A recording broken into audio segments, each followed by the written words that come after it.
Riggy, riggy, riggy, riggy, riggy. Louder. It's as loud as it goes on my phone. Alright, let me play it. Is it louder on your phone? You need a speaker. Do both. Yours is a little louder.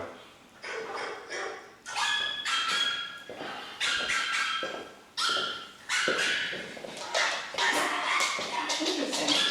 Now, why isn't he doing it now? Well, he's in a different mentality than he was in at home. Yeah. That's where we talk about state of mind training. Yeah, look, I mean, I haven't even told him to down or anything.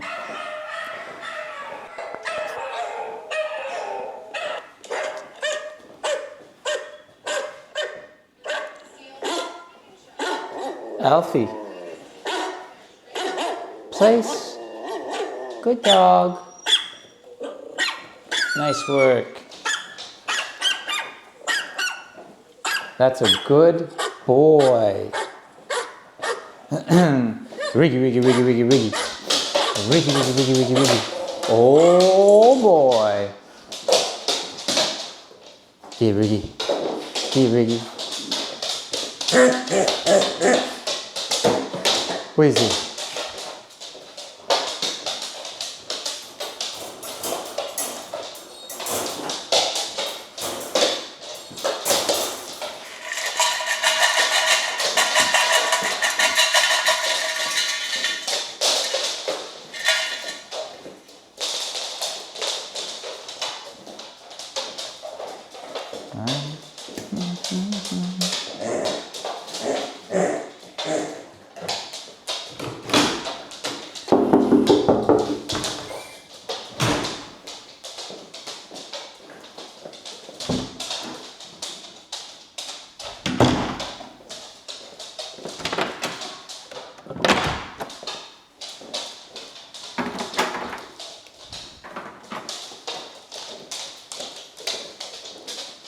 Good boy.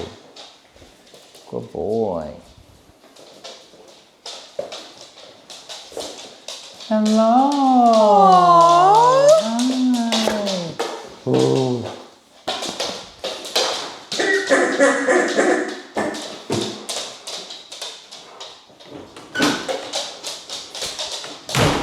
Good boy. Come.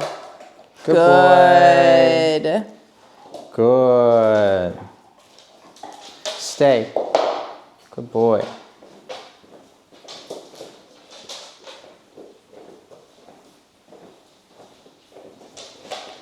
Good dog. Come. Good. Good. Stay. Break. Good. Yay. Wow. Good dog.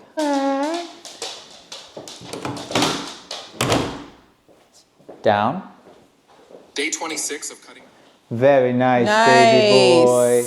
Very good. Very nice. Riggy, riggy, riggy. Riggy. Oh, that a good boy. Look at you go.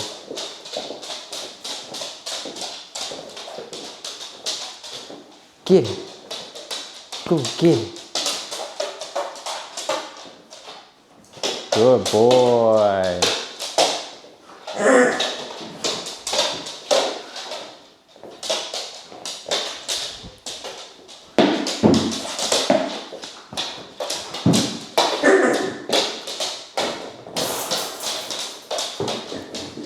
Good.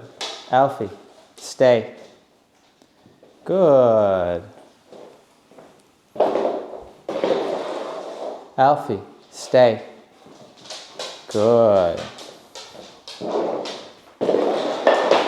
Alfie, stay. Good. Alfie, stay. Good. Alfie. Good. Good. place. Good. Wow. Good boy. Very nice.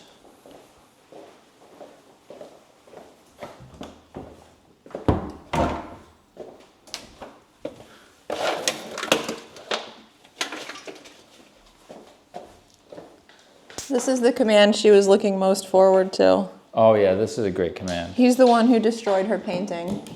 Oh yeah. He's also the one that, like, he can't even be in the same house as Fritz. Fritz wants to attack him. Right. Yep. Yeah. That'd be an interesting interaction to see. I'm not worried about him now. Fritz wouldn't care. He attacks. Breaking out all the triggers. He attacks vacuums. He attacks vacuums. You know. Yep.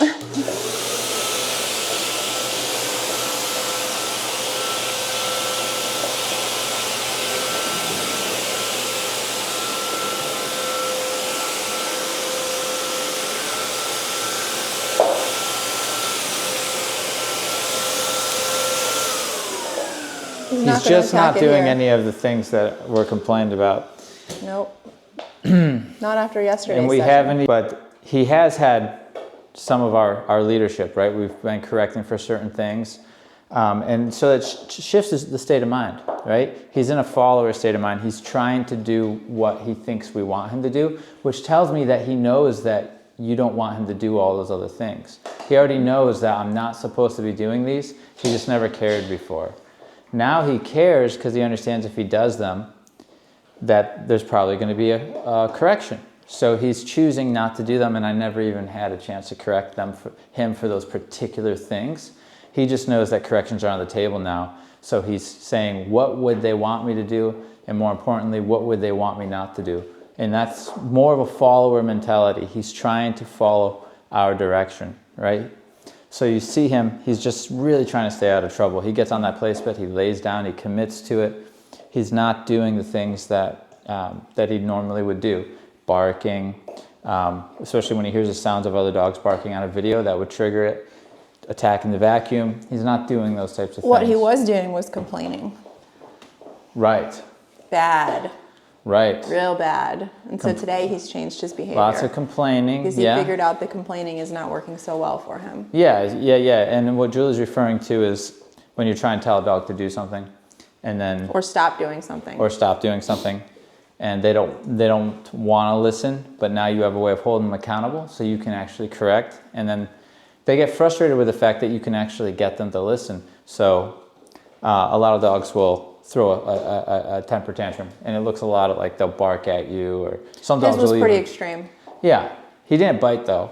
Some dogs will bite, and some dogs, they'll try to just fight your authority. Is really what it is. So he was. We call it bitching back. A lot of dogs. Yeah, there's a good number of dogs that will try that method. They'll complain and they'll just literally bark at you. So we corrected him for that, right? But if he does do them, we have a way of correcting to stop it. So, he was attacking the vacuum. That's a certain state of mind. Chasing cars, attacking vacuums, barking at other dogs, barking at the sound of other dogs coming out of your phone or TV. That's a certain state of mind which he's not allowing himself to enter, right? So if he's not in that state, he's not going to access those behaviors. If he's in the calm, compliant state where he's trying to be calm, he's trying to listen, he's trying to be a follower, those other behaviors are kind of off the table, right? They take high levels of alertness and adrenaline, which is the opposite of the calm, compliant state. So if he's not allowing himself to get into this state where he's elevated in energy, he's elevated in alertness, right? If he's not in that state, he can't really be performing these other behaviors that require a lot of adrenaline and energy and high levels of alertness, right? So that's why we talk about state of mind training, because when you see your dog enter a state like that where they're elevated in energy, they're very alert, they're very reactive, you can correct them just for entering that state, right? You don't even have to wait for them to chase a car or to go after a dog or to attack a vacuum. You can just recognize that the dog's entering that state, correct, the dog enters a calm state, and then you say good. So you can teach a dog to hold themselves accountable. He's self-regulating to stay calm, right? They naturally know, or another word is just like calm and submissive, right? Just submissive to what? To your authority, to listening to you, to doing what he believes you want him to do, and not doing what he believes you don't want him to do. That's a state of mind, okay? Alfie, come. There's a correction there. Come. Good boy. Good dog. Good boy. Stay. He's not used to listening. Oh, no. It does not. Definitely listening is a new thing for him. He wanted to stay on the bed.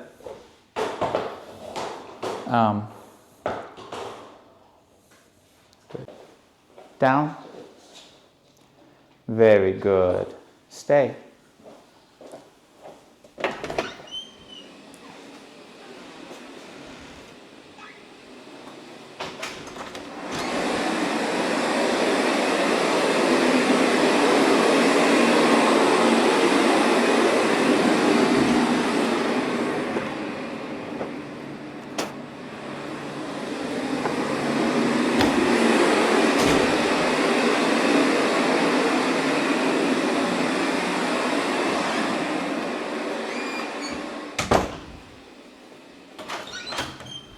Oh, I think it's in the car. Okay.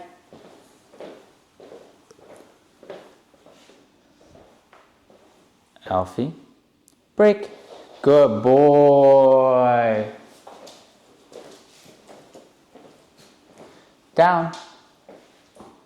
Good dog. Alfie, come. Hey, that's my boy. What's up, buddy? Good boy. Good dog. So what we're doing here is we're teaching him his name. This is a very common thing. The name means to look at me and listen, because then we're going to converse. Then I'm going to then tell you, give you direction. Or I could just be saying, good boy. So currently when I say his name, he guesses what I'm going to say. So maybe he thought that was a recall. So I say his name and he starts to come to me. I just want his name to mean look and listen, okay? Because then I'm going to give you feedback, all right? So if I say his name and he pops up, I'm going to tell him to stay. I'm going to say, no, stay. If I say his name and he looks at me, I'm going to say, good. Teaching him that his name just means to look and listen. Just like any conversation you're having with somebody, we've talked about this before, but it's kind of a funny visual.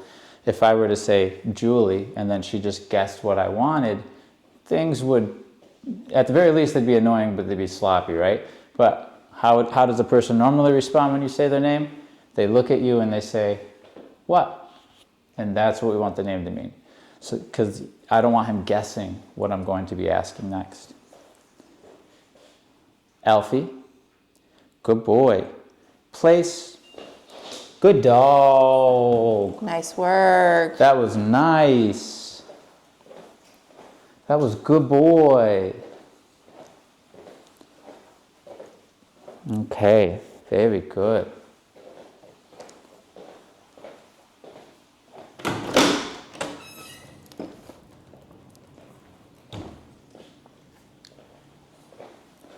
Just introducing some household cleaning. We do some sweeping, we do some mopping.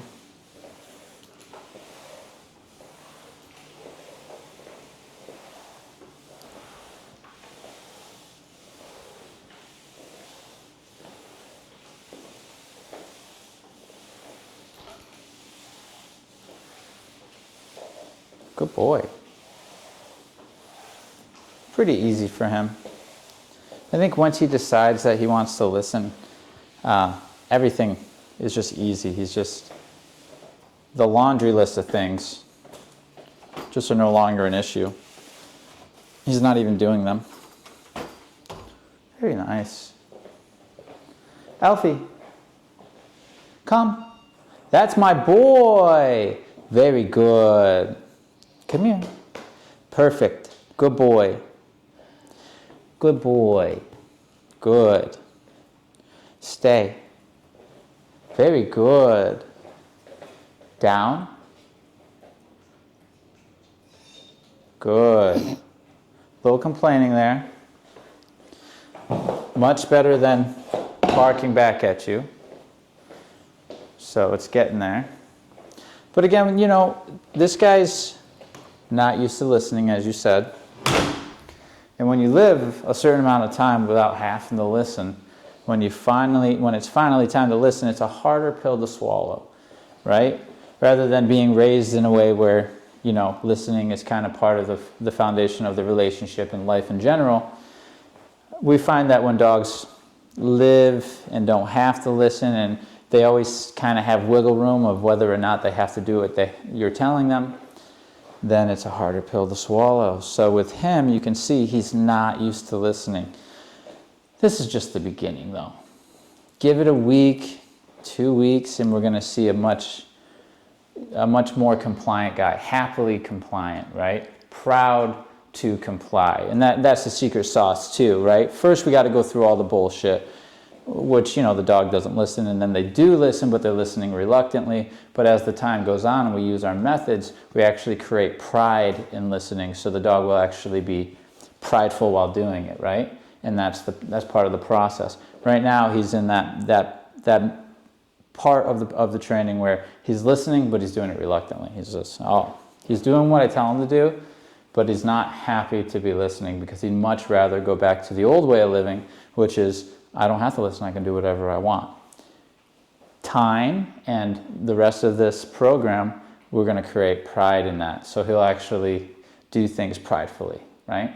And that's when you see at the end of our training, that's why you see the dogs, they look good, right? They look really, really nice doing their commands. They look happy to comply and prideful. But oftentimes there's a phase where as they're starting to listen, they're like reluctantly listening, right? Totally normal for a dog who hasn't had to listen in the past and always has had a way to get out of it. He's had his ways, he's had his techniques that worked, now they're not working, and he's kind of disappointed in that fact. Okay? But this is the nice stepping stone to get to that sweet spot where we have a happy, prideful follower who is more than happy to listen. Okay? Alfie, stay. Remember we talked about before what the name meant. He was about to come to me. What if I was telling him to go? Alfie, go, right? It could have been the opposite, but he's guessing. Good. Better than not listening altogether, but still not the tightness that we want. Alfie, good boy. Break. Yeah, that's my boy. Nice. Alfie, good. You were right. Good boy, Alfie. Place. Good dog. Good boy. Very nice. Very good.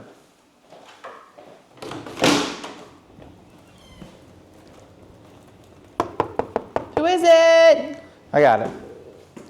Good boy. Okay, Alfie, come. That's my boy. Good dog. Good job. Wow. That was a big good boy. Wow. What did you do there? We just did a handful of things there and you listened. That was really, really good.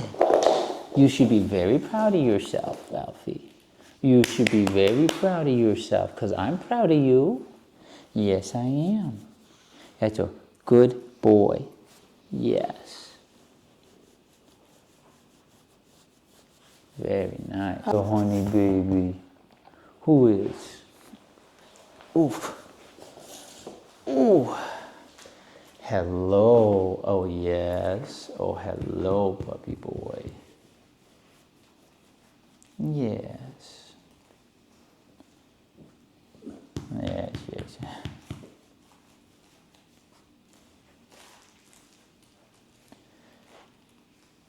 That's a good boy. Part of creating that pride in him, you know. Good boy. You like to snuggle? I wonder if he snuggles at home. He's probably too No, busy. he's crazy at home. Like, he's so crazy at home. She says on the way out the door, he pees. Oh, yeah.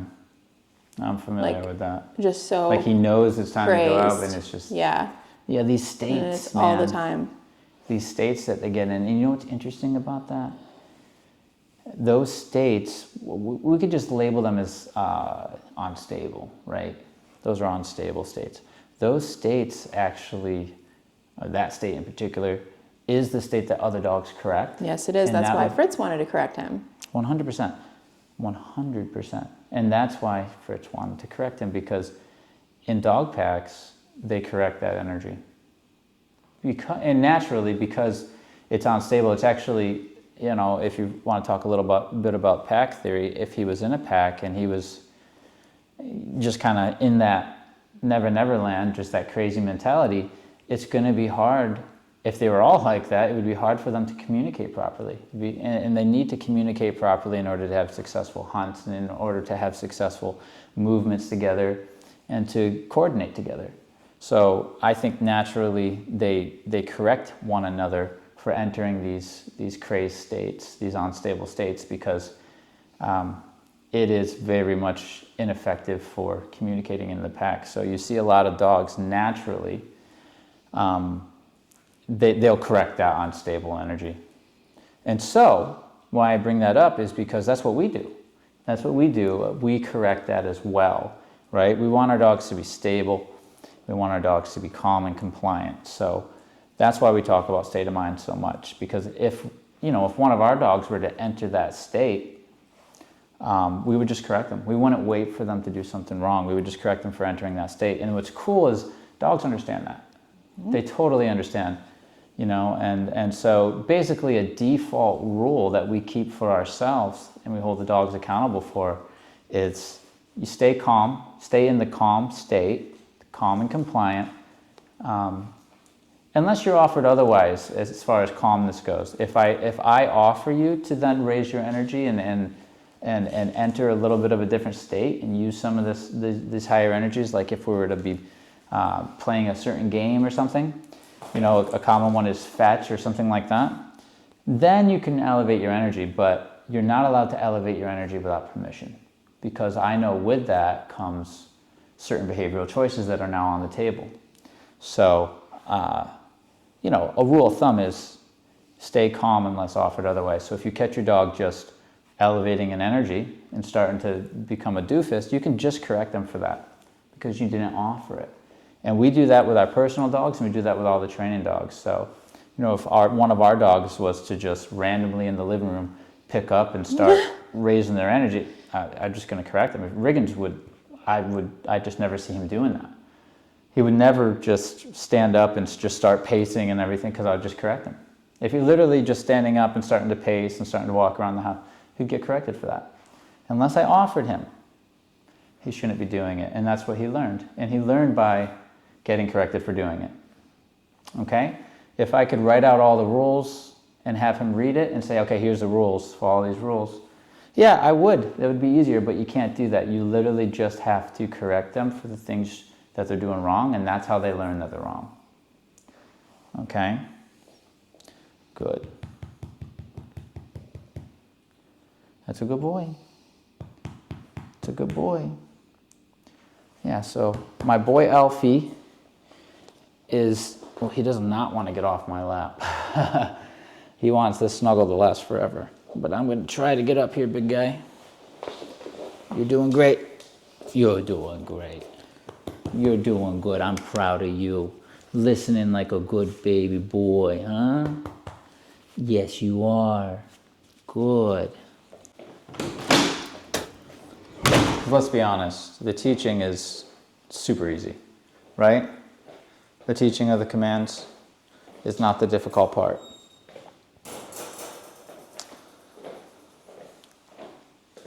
Alfie, break. That's my boy. Get over here, boy. Come here. What's up? Hi. That's a good boy. Good boy. Down. That's my boy. good boy. I don't know how much he knew of training before he got here, as far as like what he was taught, but he seems to know a lot, to be honest with you. He seems to understand what I'm asking with the recall. He seems to understand the down and the stay. He seemed to understand place, you know. So whether they taught him that or not, he's picked up on those basic things. Good boy. He just didn't want to listen. You know, if he listens, that means he's giving you control. And they don't, like we said, they do not give that away for free. They're not designed to give it away for free. It's designed for you to earn it so that they know they're following the proper leader, right? So that's the interesting about training commands in the way that we train them in balanced dog training is they know, and this is where people run into trouble too. The dog knows what you're saying more than likely, as long as it's nothing complex like a cartwheel or a dance routine. They know, most every dog can understand you're saying come here, and they can understand you're saying get away, and they can Or lay understand. down. Yeah, that's why we love them, because it doesn't take much for them to understand it. It's almost as if they understand them pretty naturally. But they don't listen. And the reason they don't listen is because they understand. The dog understands that if they listen to you with these commands, this obedience, they're giving you the leadership position. They're giving you control. And once the dog realizes that, which is very, very fast, they are designed to fight it. They're designed to fight it because then you have to earn the leadership position. And then once you earn it, they'll give it to you. That's why a dog who let's say, gets dropped off here and they know everything, and we get that a lot with the owners, like they know everything, but they don't listen. Okay. So we get the dog in, I have no relationship with them, we're giving them commands, and they're not listening, right? We're saying sit, they're not listening. We're saying down, they're not we're just saying the words, they're not listening. Then you do a session with them. You don't even tackle those things, but you tackle attitude and relationship. And then all of a sudden the dog starts to see you as leader, and now they'll give you everything they know. So now I'm saying sit, and they sit. But I never did any more knowledge on the sit. I say down, they down. I say come, they come. They're doing it because now I've earned that position in the pack, where they say, okay, you've earned that I'll listen to you. Now I'll do what I know for you. Okay? So I'm saying the same thing with him, right? He seems to know what you're saying. He seems to know what you don't want him to do and what you do want him to do. But like every other dog, he's not going to give you that for free, right?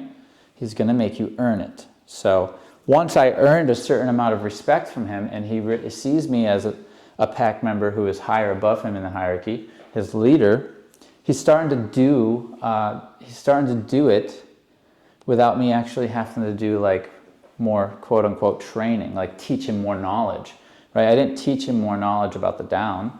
I just had conversations with him that put me higher up on the hierarchy, and now he's downing for me. I didn't teach him more about stay or place. He seemed to understand what I was saying from the get-go, this guy. Once I had a certain amount of respect, he's just doing it, right? Not to say we won't tighten up and teach him more about the commands as we go on, but he naturally seemed to understand these basic things, the recall and things like that. So, yes, just because a dog knows something definitely doesn't mean they're going to listen. Now, if I were to try to make a trade with him, he might listen. If I say, oh, look at this big piece of steak here. You want some of this? You want some of this steak? Okay, sit. Then he might sit, right? But that's a different conversation than doing it out of respect. And doing it out of respect is the one that I'm going to need in real life. And it's the one that they use with each other in their pack. So you want to make sure you're playing the same game that they play with each other. All right? Oftentimes dogs see dogs as dogs, and they see humans as not playing that game. Mm-hmm. Once they meet humans that play that game, they'll give you the same respect they'd give another dog. Mm-hmm. That's why we love them. They can be in a pack with us and see it and allow us to lead if we know how to earn it. And the last thing I'll say on here, so we can wrap this thing up with a nice bow, in order to gain that respect, it's in those moments of confrontation. Mm-hmm. That's how they do it with each other, and that's how we do it here too. Meaning, when you're at home and you say, Alfie, come inside, and he says, nah, I'm going to go the other way. Or Alfie, lay down, and he says, nah, I'm not going to lay down. Or Alfie, stop barking. Nah, I'm not going to stop barking. In those moments of conflict where you're saying one thing and he's disagreeing, Those are the moments to gain respect. Yes. Those are either your moments where he's going to garner the leadership position, where he's going to see that I don't have to listen and you're irrelevant, or he's going to see you as relevant and somebody you have to listen to. Those are the moments. And I think people think that those, like if the dog's not listening, it's like, oh, maybe we need to do more training. It's like, no, right there, that's the time. That is the time. And those are actually opportunities to become the leader, right? So that's why we bring out like a bowl of food. And we put the food down and the dog wants the food, but I want the food. So then we have a disagreement over who gets the food. And then if I'm competent enough to get the food over top of the dog, then the dog's going to see me as above. Right? And that's just one conversation. I have more conversations that are like that are about hierarchy. And all of a sudden the dog sees you a certain way, they start listening. Yep. But it's those moments where they're not listening that What do we do? those are your opportunities. Yep. Those aren't you, oh no, what I do wrong. Now we're in a situation where things are, no, you didn't do anything wrong. That's what dogs will do. That's them challenging you or not seeing you relevant. That's your opportunity to step in. Those are those moments. So in this training style, we set ourselves up so those moments come out so that we can talk in those conversations. We can have those conversations and go right through them, right to leadership. We're not going to go around those conversations, right? We have to go through those conversations. So just remember that. If you're having a disagreement with your dog's not listening, that's your opportunity to create leadership. It's not, hang on, pause, the dog's not listening, let's go look up some training. You know, let's go, he must need training or something. It's like, yes, but in those situations. Those are the situations where all the gold is. That's where all the progress can be made if you know what you're doing, right? Going and teaching something on the side, having fun and playing the game is not going to translate to the real life stuff. When you're in those situations, if you already know how to deal with them, you can then have that conversation, work it out with the dog, and end up having it be productive. A situation that you think isn't productive, likely very much can be productive, very productive, okay? Alfie, break. That's my boy. What a boy. All right, that's it.